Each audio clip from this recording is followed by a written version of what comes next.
जयकार करो माता की, जय जयकार करो माता की, आओ शरण भवानी की। एक बार फिर प्रेम से बोलो, जय दुर्गा महारानी की।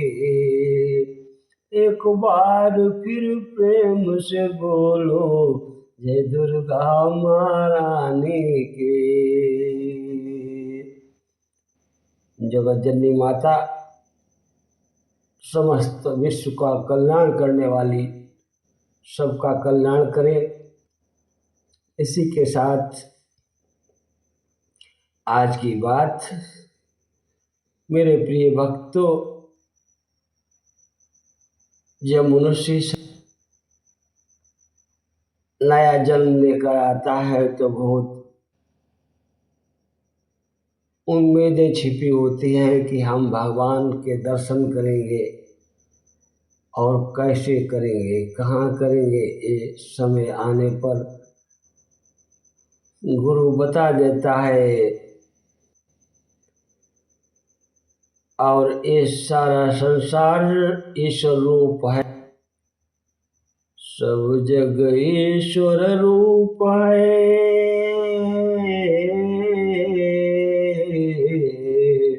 सब जग ईश्वर रूप है, भलो बुरो नहीं को, जाकी जैसी भावना वैसो ही फल हो। ये सारा संसार ईश्वर रूप है। साधक अपनी साधना को अपने को श्रेष्ठ समझता है और दूसरों की आराधना को श्रेष्ठ नहीं मानता है। ये बहुत बड़ी भूल होती है। अपनी जैसी दूसरे की भी भावनाएं हैं, उनका सम्मान करना हमारा परम धर्म है। नहीं तो आपसे भूल होती रहेगी और भगवान से दूरी बनी रहेगी। और मैं इस संसार में जो भी देख रहा हूँ, ये सब माया रूप है। संसारी दृश्य से, आध्यात्मिक दृश्य से माया और भगवान एक ही है। भगवान की योग माया से संसार भाषित होता है। ये जीव का कल्याण माया में ही हमेशा हुआ है। जिसने माया को भगवान का रूप जानकर माया में ही भगवान के दर्शन कर लिए, उसको माया ने भगवान के दर्शन करा दिए। और भगवान के दर्शन का रास्ता आसान है। जब माया में भगवान के दर्शन करेंगे तो माया ही हमें भगवान के दर्शन कराएगी। और यदि माया को अलग देखा, भगवान को अलग देखा, तो माया हमें नाच नचाती रहेगी, माया हमें परेशान करेगी, माया हमें समय के साथ दुख सुख के जाल में फंसाती रहेगी। हम भगवान के दर्शन नहीं कर पाएंगे और हमारा आवागमन चलता रहेगा। मेरी कैसे मुक्ति होगी? मुक्ति तो होगी माया में ही भगवान के दर्शन करने से। जब तुम्हारा मन समस्त कर्मों को भगवान के अर्पण कर देता है, तब तुम्हें भगवान का अनुभव अवश्य होता है। और भगवान के अनुभव से शांति मिलती है, जो इस लोक में और परलोक में भी काम आती है। सहज सुभावन मन कुटिलाए, सहज सुभावन मन कुटिलाए, जथा लाभ संतोष सदाई, जथा लाभ संतोष सदाई। जिसके मन में शांति आई, जिसका मन का स्वभाव सरल है, जो मिले हुए लाभ से संतोष करता रहता है, उसका मन कभी कुटिल नहीं हो सकता। जिसको हर स्थिति में संतोष रहे वह अवश्य सुखी होगा। जहाँ संतोष नहीं वहाँ केवल शंका ही रहेगी, और जब शंका रहेगी तो विश्वास कैसे होगा, न अपने पर न संसार पर। भगवान को कैसे माना जाएगा ये भी पता नहीं चलेगा। जब भगवान की कृपा हमारे पर सदा होगी तो ध्यान रहेगा। हम जो कुछ भी कर्म करें वह कर्म करने से पहले हम भगवान के बन जाएं, ये परम आवश्यक है। फिर कोई भी कर्म करेंगे उस कर्म में निश्चित आपको लक्ष्य की प्राप्ति होगी। अपने विश्वास पर, अपने स्वभाव पर भरोसा करो, सब काम बनेगा। विश्वास के बिना संतोष कैसे होगा। केवल परमात्मा ही है, ये हमेशा हमारे मन में जागरण बना रहे। ये आपके हित के लिए है। वास्तविक उन्नति का अर्थ क्या है? भगवान को जानना। यदि हमारे पास भगवान के ज्ञान का अभाव है तब हम वास्तव में उन्नत अपने को नहीं कह सकते हैं। और धूर्त लोग भगवान को मानते ही नहीं हैं। उनका कहना है कि भगवान कहीं नहीं है। अरे भाई, भगवान नहीं होंगे तो तुम कहाँ से अपने को कौन दिशा से लाए हो, ये आपको पता ही नहीं होगा। ये विचार उनके लिए भले ही अत्यंत सुखारी हो कि भगवान हैं ही नहीं, परंतु भगवान केवल नकार देने से मृत नहीं हो जाएंगे, और भगवान और उनका प्रशासन विद्यमान हमेशा रहेगा। ये निश्चित है, अब भी है, हमेशा रहेगा। उनकी आज्ञा से ही सूर्य और चंद्रमा उदित हो रहे हैं। जल में प्रवाह है एवं संसार सागर में जो तरंगे हैं मन के जाल की, वो उन्हीं की हैं। इस प्रकार उनकी आज्ञा से ही प्रत्येक वस्तु क्रियाशील है, अपना अपना कार्य करती है। सभी कार्य इतने सुंदर ढंग से हो रहे हैं कि वास्तव में विवेकी व्यक्ति एक कैसे सोच सकता है कि भगवान मृत है, नहीं है। अब अव्यवस्था होती तो भले ही कह सकते कि भगवान का शासन नहीं है, परंतु यदि इतनी अच्छी व्यवस्था है भगवान की तब भला हम कैसे कह सकते हैं कि कोई भगवान का शासन नहीं है। क्योंकि लोग भगवान के विषय में जानते ही नहीं, अतएव वे कहते हैं कि भगवान तो है ही नहीं, भगवान नहीं है, अथवा भगवान का कोई स्वरूप नहीं है।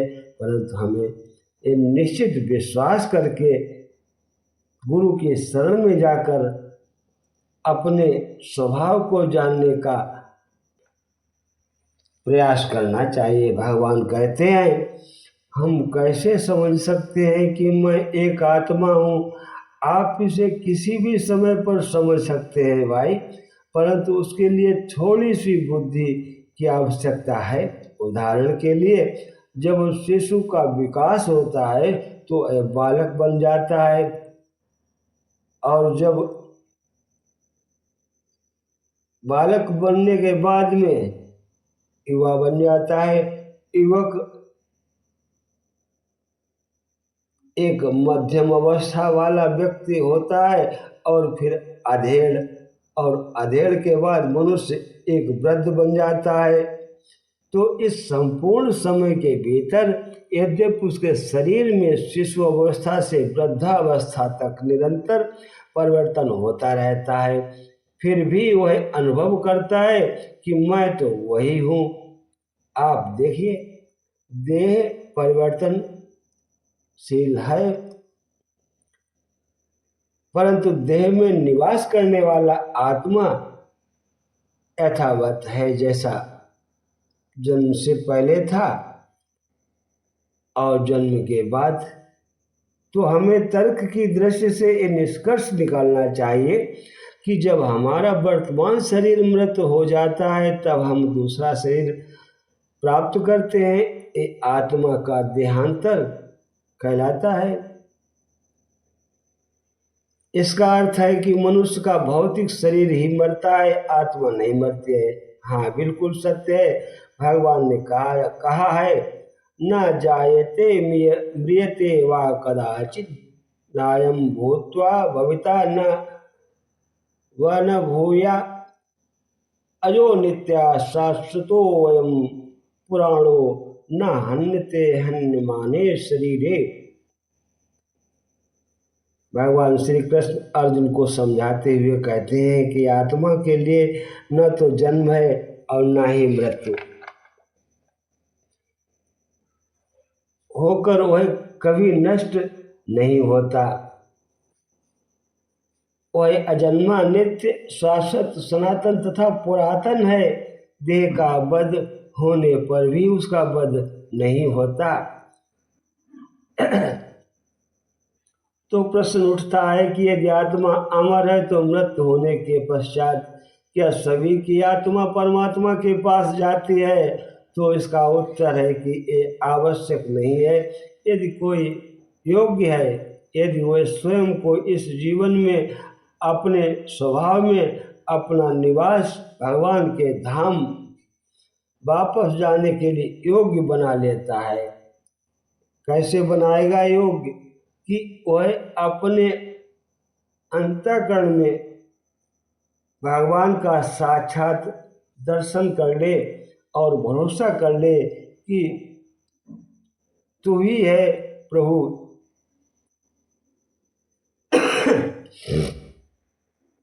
तो हो सकता है यदि अपने को इस योग्य नहीं बनाता तो उसे एक दूसरा भौतिक शरीर अवश्य प्राप्त होगा। 84 लाख प्रकार के भिन्न भिन्न दैहिक रूप हैं। जीव की इच्छा और कर्मों के अनुसार प्रकृति के नियमों से एक योग्य शरीर देते हैं। जैसे किसी रोग का पहले संसर्ग होता है और उसके बाद रोग का विकास होता है। भगवान एक हैं और प्रकृति के नियम एक हैं और हम सब उस प्रकृति के नियम के अधीन हैं। इस तरह जानो, हम भगवान के द्वारा नियंत्रित किए जाते हैं।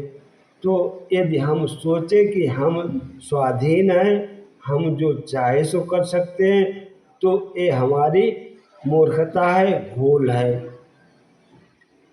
यह देहांतर की विधि किस प्रकार से कार्य करती है, ये प्रक्रिया अत्यंत सूक्ष्म है। हमारे भौतिक नेत्रों के लिए आत्मा अदृश्य है। इसका आकार परमाणु से भी छोटा है। इंद्रियों, रक्त, हड्डी व वसा आदि से बने इस स्थूल शरीर का नाश होने पर भी मन, बुद्धि और अहंकार से बना हुआ सूक्ष्म शरीर कार्य करता रहता है। ये सूक्ष्म शरीर मृत होने पर लघु आत्मा को दूसरे स्थूल शरीर में ले जाता है। ये विधि उसी प्रकार है जैसे वायु अपने साथ गंध को ले जाती है। कोई ये नहीं देख सकता कि ये गुलाब की सुगंध की कहाँ से खुशबू आई, परंतु हम उनके बारे में ये जानते हैं कि ये वायु के द्वारा लाई जाती है। आप देख नहीं सकते कि ये सब किस प्रकार हो रहा है, परंतु ऐसा हो रहा है। उसी प्रकार देहांतर प्रक्रिया के बाद जो प्रक्रिया है वो अत्यंत सूक्ष्म है। मृत्यु के समय मन की अवस्था के अनुसार सूक्ष्म आत्मा पिता के वीर्य के माध्यम से एक विशेष माँ के गर्भ में प्रवेश करता है और उसके पश्चात आत्मा माँ के द्वारा दिए गए एक विशेष प्रकार के शरीर का विकास करता है। ये शरीर मनुष्य, बिल्ली, कुत्ते या अन्य किसी का भी हो सकता है। जन्म कर्म च मे दिव्येवं यो वेत्ति तत्त्वम् त्यक्त्वा देहं पुनर्जन्मं नेति मामेति सो अर्जुन। भगवान श्री कृष्ण कहते हैं कि हे अर्जुन, जो मेरे जन्म और कर्म के दिव्य प्रकृति को तत्व से जान लेता है, वह देह त्याग करने के बाद संसार में पुनः जन्म नहीं लेता और हमारे सत्य सनातन धाम को प्राप्त करता है। भगवान कहते हैं कि जो कोई भी मुझे समझ लेता है वह जन्म और मृत्यु से मुक्त हो जाता है, परंतु भगवान को भौतिकवादी तर्क वितर्क के द्वारा नहीं समझा जा सकता है। ऐसा संभव ही नहीं है। सर्वप्रथम हमें आध्यात्मिक स्तर पर आना आवश्यक है, उसके बाद ही हमें भगवान को समझने की बुद्धि प्राप्त होती है। और जब हम भगवान को समझ जाते हैं तो फिर हमें किसी भी भौतिक शरीर की प्राप्ति नहीं होती। हम अपने घर भगवान के धाम लौट आते हैं। हम वहाँ शाश्वत रूप से निवास करते हैं और फिर अब किसी प्रकार का शरीर परिवर्तन नहीं होता। भगवान का धाम कहाँ है? भगवान कहते हैं अर्जुन से कि न तद्भासते सूर्यो न शशांको न पावकः यद् गत्वा न निवर्तन्ते तद्धाम परमं मम। भगवान कहते हैं कि हे कृष्ण अर्जुन, मेरा वह धाम ऐसा है न जिसका प्रकाश न चंद्रमा और न ही अग्नि के द्वारा प्रकाशित होता है। जो मेरे उस धाम में पहुंच जाता है वह पुनः इस भौतिक जगत में नहीं आता है। गुरु का कार्य शिष्यों को अंधेरे से प्रकाश में ला करके उन्हें उनके लक्ष्य को प्राप्त कराना गुरु का कार्य है। इस भौतिक संसार में किसी भी व्यक्ति को कष्ट ना उठाना पड़े। कोई ये दावा नहीं कर सकता है कि वह कष्ट नहीं पा रहा है, ऐसा संभव नहीं है। इस भौतिक संसार में 3 तरह के कष्ट आध्यात्मिक, आदि भौतिक और आदि दैविक हैं। भौतिक शरीर और मन से, दूसरे जीवों से और प्रकृति की शक्ति के कारण ये कष्ट मिला करते हैं। हमें मानसिक उलझनों से कष्ट प्राप्त हो अथवा हमें दूसरे जीव से पीड़ा मिले, जैसे चींटी, मच्छर या मक्खियाँ इत्यादि, अथवा हमको किन्हीं दैवी शक्तियों के कारण कष्ट मिले। कभी वर्षा नहीं होती तो कभी बाढ़ आ जाती है, तो कभी भीषण गर्मी या भीषण जाड़ा पड़ने लगता है। प्रकृति के द्वारा अनेकों कष्ट थोपे जाते हैं। इस प्रकार प्रत्येक जीव 3 प्रकार के कष्ट झेलने से दुख पाता है। कोई ये नहीं कहता कि वह पूर्ण रूप से कष्टों से मुक्त है, सुखी है। सुखी वही है जो भगवान के शरण आ गया है। जय जयकार करो माता के, आओ शरण भवानी की। एक बार फिर प्रेम से बोलो जय दुर्गा महारानी की। एक बार फिर प्रेम से बोलो जय दुर्गा महारानी की।